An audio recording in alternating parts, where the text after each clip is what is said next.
आप है, मैं हूं, परीक्षा है, तो फिर अच्छा ही है कि हम परीक्षा पे चर्चा कंटिन्यू करेंगे और इस साल भी ब्रेक नहीं लेंगे। अभी हम अपनी बातचीत का सिलसिला शुरू करने जा रहे हैं। एक बात मैं शुरू में जरूर देशवासियों को भी बताना चाहता हूं और गार्डियंस को बताना चाहता हूं, टीचर्स को बताना चाहता हूं।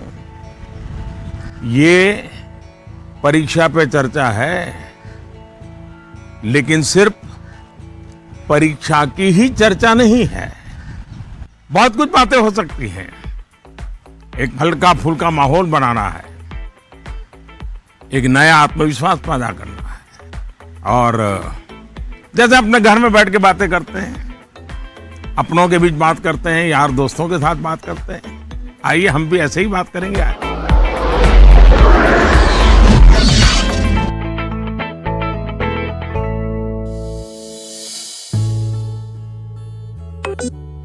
नमस्कार ऑनरेबल पीएम सर। नमस्कार नमस्कार। मेरा नाम एन पल्लवी है।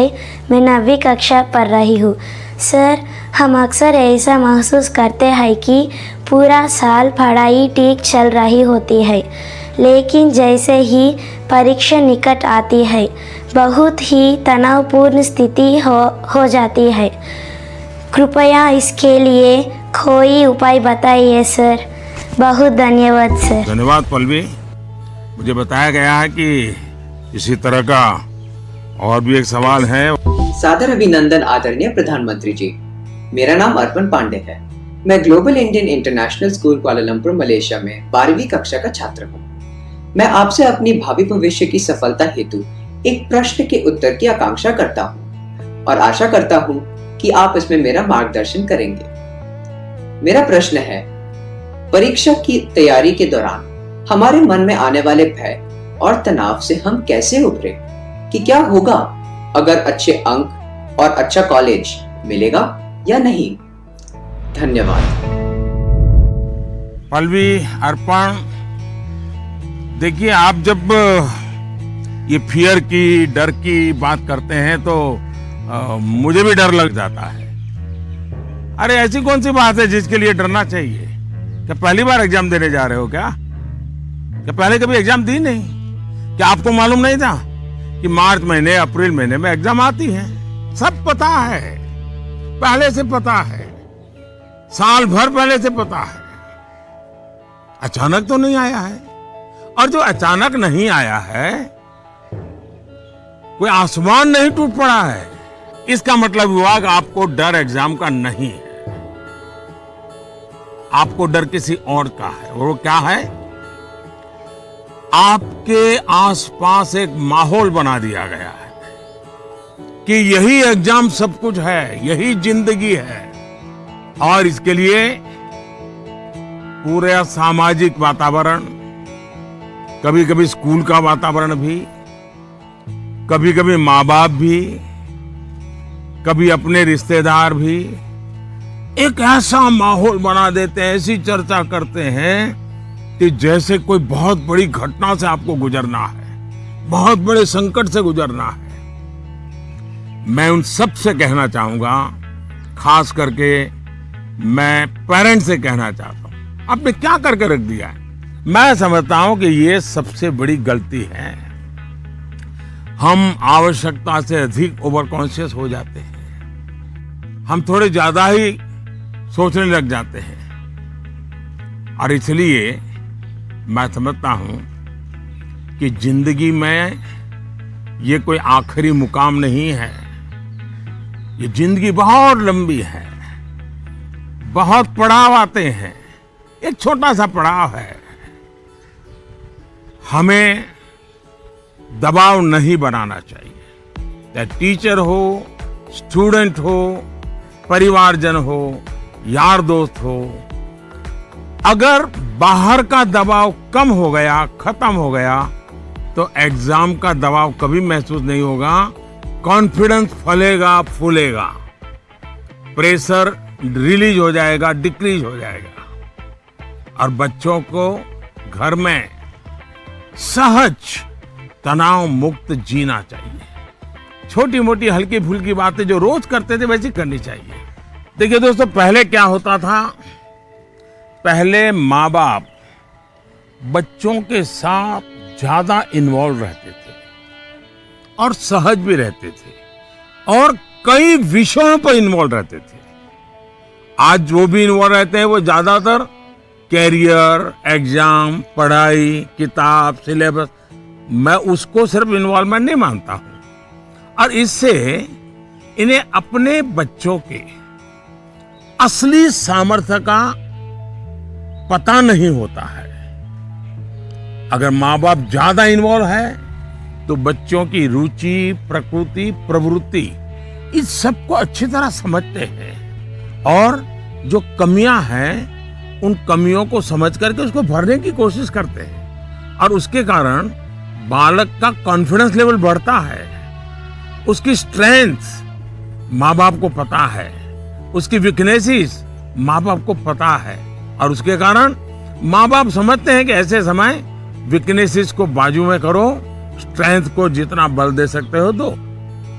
लेकिन आज कुछ माँ बाप इतने व्यस्त हैं कि उन्हें बच्चों के साथ रियल सेंस में इन्वॉल्व होने का समय ही नहीं मिलता। इसका परिणाम क्या होता है?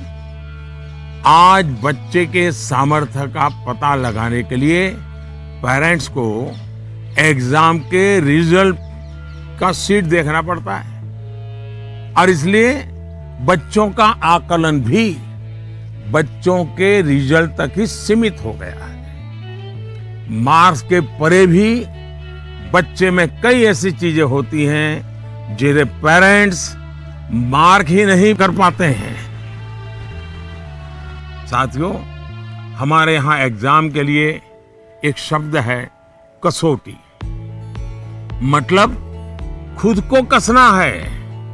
ऐसा नहीं है एग्जाम आखिरी मौका है, बल्कि एग्जाम तो एक प्रकार से एक लंबी जिंदगी जीने के लिए अपने आप को कसने का उत्तम अवसर है, एक अपॉर्चुनिटी है। समस्या तब होती है जब हम एग्जाम को ही जैसे जीवन के सपनों का अंत मान लेते हैं, जीवन मरण का प्रश्न बना देते हैं। दरअसल एग्जाम जीवन को घड़ने का एक अवसर है, एक अपॉर्चुनिटी है, एक मौका है।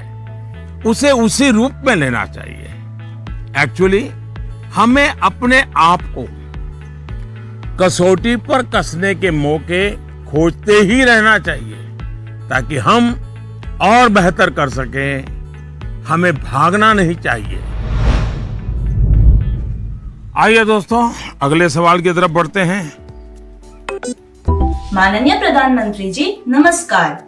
मेरा नाम पुण्य सुन्या है। मैं कक्षा 11वीं की छात्र हूँ। मेरे विद्यालय का नाम विवेकानंद केंद्र विद्यालय निर्जुली, डिस्ट्रिक्ट पापुमपारे, स्टेट अरुणाचल प्रदेश है।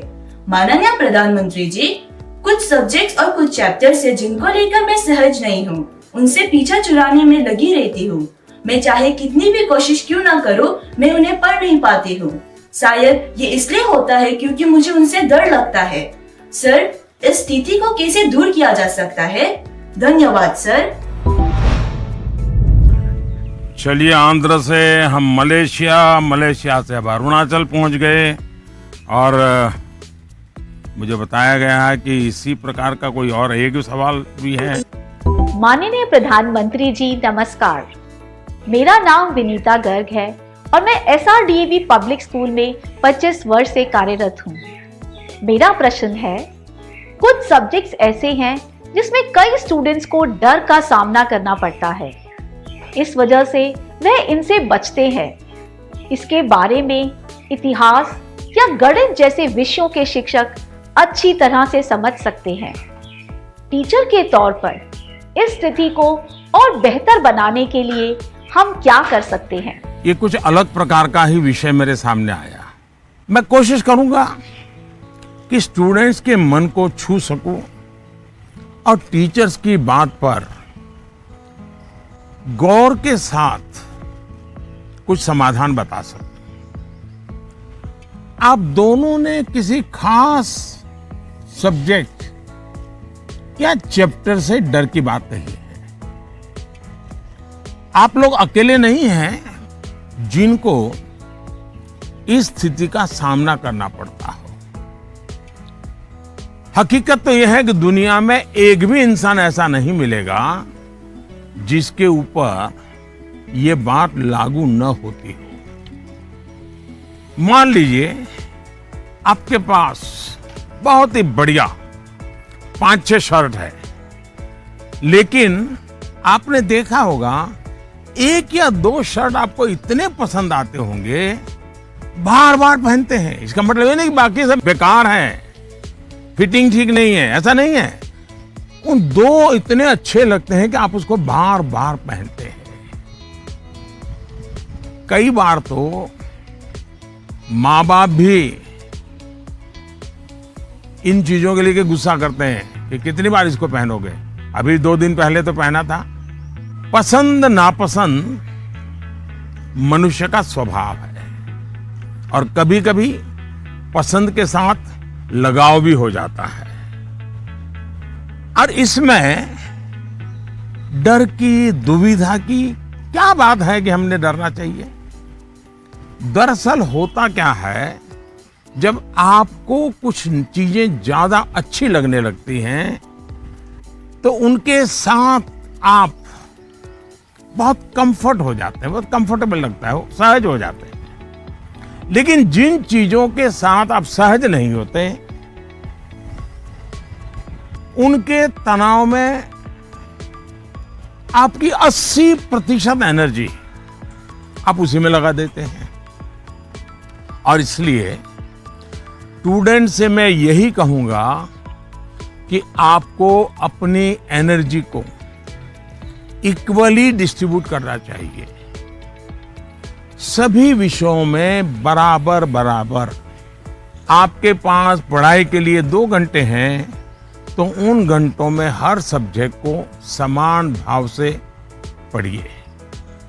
अपने समय को इक्वल डिस्ट्रीब्यूट करिए। साथियों, आपने देखा होगा टीचर्स, माता पिता हमें सिखाते हैं कि जो सरल है वो पहले करें। ये आम तौर पर ये कहा जाता है और एग्जाम में तो खास तौर पर बार बार कहा जाता है कि जो सरल उसको पहले करो भाई, जब टाइम बचेगा तब वो कठिन है उसको हाथ लगाना। लेकिन पढ़ाई को लेकर मैं समझता हूं ये सलाह आवश्यक नहीं है और उपयोग भी नहीं है। मैं जरा इन चीज को अलग नजरिए से देखता हूं। मैं कहता हूं जबकि पढ़ाई की बात हो तो कठिन जो है उसको पहले लीजिए। आपका माइंड फ्रेश है, आप खुद फ्रेश हैं, उसको अटेंड करने का प्रयास कीजिए। जब कठिन को अटेंड करेंगे तो सरल तो और भी आसान हो जाएगा। मैं अपना अनुभव बताता हूं। जब मैं मुख्यमंत्री था, फिर प्रधानमंत्री बना, तो मुझे भी बहुत कुछ पढ़ना पड़ता है, बहुत कुछ सीखना पड़ता है, बहुतों से सीखना पड़ता है, चीजों को समझना पड़ता है। तो मैं क्या करता था, जो मुश्किल बातें होती है, जिसके निर्णय थोड़े गंभीर होते हैं, मैं मेरे सुबह जो शुरू करता हूं तो कठिन चीजों से शुरू करना पसंद करता हूं। मुश्किल से मुश्किल चीजें मेरे अफसर मेरे सामने लेकर के आते हैं, क्योंकि उनको मालूम है कि वो मेरा एक अलग मूड होता है। मैं चीजों को बिल्कुल तेजी से समझ लेता हूँ, निर्णय करने की दिशा में आगे बढ़ता हूँ। मैंने अपना एक नियम बनाया है, कोशिश की है। और जो सरल चीजें हैं, दिन भर की थकान के बाद रात देर हो जाती है, तो चलो भाई अब उनको मैं ज़्यादा दिमाग खपाने की जरूरत नहीं हो, कोई गलती होने का कारण नहीं है, तो उन चीज़ों को मैं फिर देर रात तक खींच लेता हूँ। लेकिन सुबह जब उठता हूँ तो फिर कठिन से ही मुकाबला करने के लिए निकल पड़ता हूँ। दोस्तों, एक और बात हमें अपने आप से सीखनी चाहिए।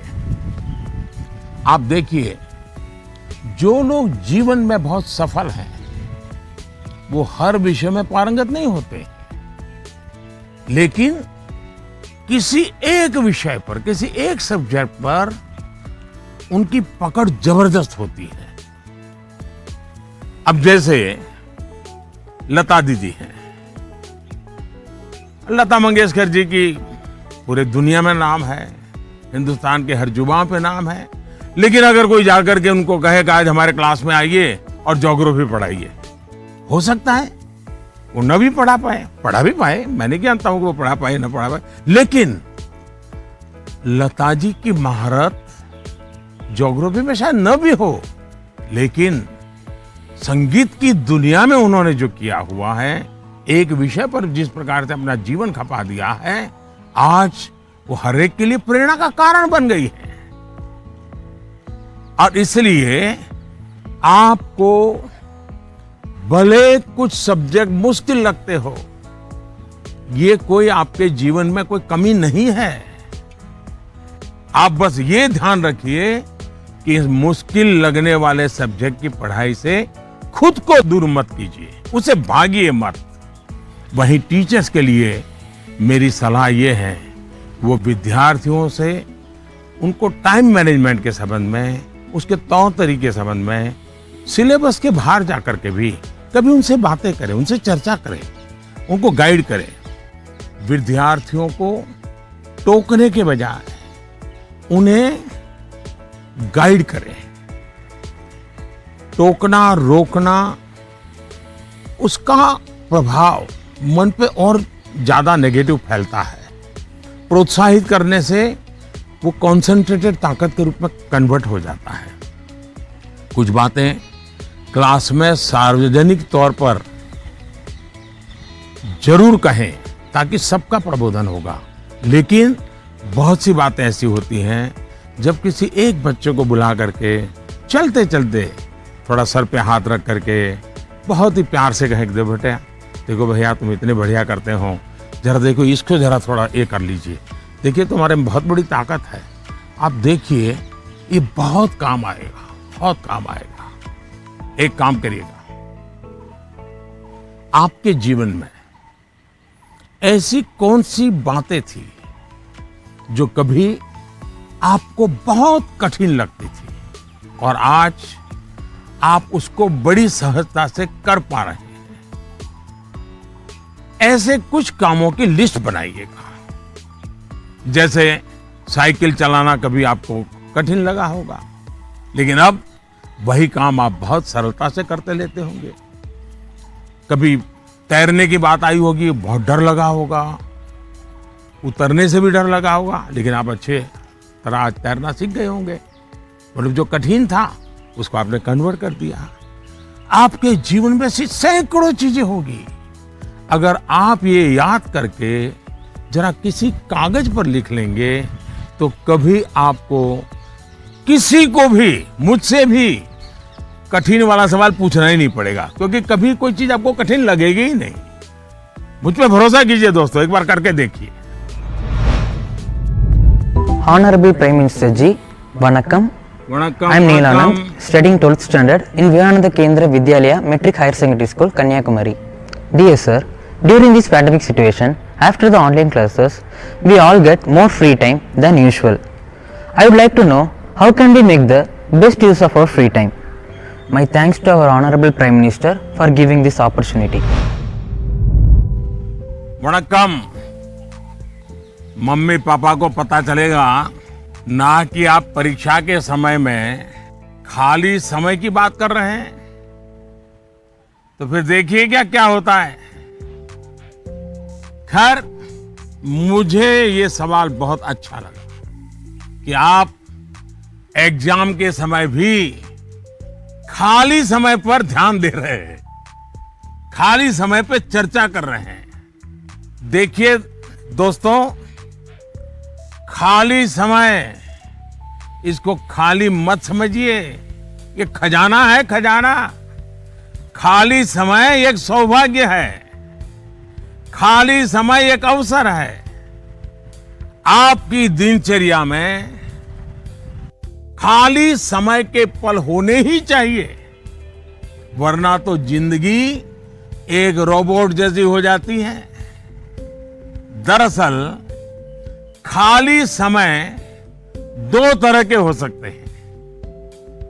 एक जो आपको सुबह से ही पता है कि आज आप 3 से 4 बजे तक फ्री हैं, या आने वाले रविवार को आप आधा दिन फ्री हैं, या आप 4 तारीख को छुट्टी है, आप दोपहर तक आपके पास कोई काम नहीं, आपको पता है।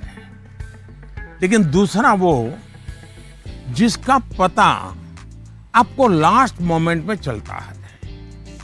अगर आपको पहले से ही पता है कि मेरे पास खाली समय है, तो आप अपने पेरेंट्स या अपने बहन भाई से कह सकते हैं कि मैं आपकी हेल्प करूंगा। आपको क्या काम करना है, आप क्या कर रहे हैं, मैं क्या हेल्प कर सकता हूं। दूसरा, आप सोचें कि ऐसी कौन सी चीजें हैं जो आपको खुशी देती हैं। थोड़ा भारी भरकम शब्द है स्वांतः सुखाय, जिसमें से आपको सुख मिलता है, आपको आनंद मिलता है, आपके मन को बहलाती हैं। आप ऐसा भी कुछ कर सकते हैं। अब आपने मुझे पूछा है तो मैं भी सोचता हूं कि मैं क्या करना पसंद करता हूं। मैंने अपनी दिनचर्या में ऑब्जर्व किया है कि अगर मुझे थोड़ा सा भी खाली समय मिल जाए और अगर झूला है तो मेरा मन करता है कुछ पल में झूले पर जरूर बैठूं। बहुत थकान है और 5 मिनट का भी समय मिल गया, या फिर मैं कोई काम भी कर रहा हूं, तो अपने खाली समय में झूले पर बैठकर, पता नहीं क्या कारण है लेकिन मेरा मन प्रफुल्लित हो जाता है। जब आप खाली समय अर्न करते हैं तो आपको उसकी सबसे ज्यादा वैल्यू पता चलती है। इसलिए आपकी लाइफ ऐसी होनी चाहिए कि जब आप खाली समय अर्न करें तो वो आपको असीम आनंद दें। यहां यह भी ध्यान रखने की जरूरत है कि खाली समय में किन चीजों से बचना चाहिए, नहीं तो वही चीज सारा समय खा जाएगी, पता भी नहीं चलेगा और अंत में रिफ्रेश रिलैक्स होने के बजाय आप तंग आ जाएंगे, थकान महसूस करने लगेंगे। एक और मुझे लगता है कि खाली समय में हमें अपनी क्यूरियोसिटी, जिज्ञासा बढ़ाने की और ऐसी कौन सी चीजें हम कर सकते हैं जो शायद बहुत प्रोडक्टिव हो जाएगी। आपकी माँ या पिता अगर खाना बना रहे हैं, उसे ऑब्जर्व कीजिए। नई नई चीजों में अंदर जाने का, कुछ नया जानने का, इसका इम्पैक्ट सीधा सीधा दिखाई नहीं देता है, पर जीवन में इसका बहुत बड़ा गहरा प्रभाव होता है। फ्री टाइम का एक और बेस्ट यूज हो सकता है कि आप कुछ गतिविधियों से अपने आप को जोड़ें, जिसमें आप को एक्सप्रेस कर पाए, आपकी यूनिकनेस को बाहर ले आ सके, जिसमें आप अपनी इंडिविजुअलिटी से जुड़ सके। ऐसा करने के बहुत से तरीके हैं और आप भी ऐसे बहुत से तरीके जानते हैं। स्पोर्ट्स हैं, म्यूजिक है, राइटिंग है, पेंटिंग है, स्टोरी राइटिंग है। आप बहुत कुछ कर सकते हैं। अपने थॉट्स को, इमोशंस को एक्सप्रेस करने का एक क्रिएटिव तरीका दीजिए, अवसर दीजिए। नॉलेज का दायरा कई बार वहीं तक सीमित होता है जो आपको उपलब्ध है, जो आपके आसपास है, लेकिन क्रिएटिविटी का दायरा नॉलेज से भी बहुत दूर तक आपको ले जाता है, बहुत विस्तार के फलक पर ले जाता है। क्रिएटिविटी आपको उस क्षेत्र में ले जा सकती है जहां पहले कभी कोई नहीं पहुंचा, जो नया हो। हमारे यहाँ कहा जाता है, जहां न पहुंचे रवि वहां पहुंचे कवि।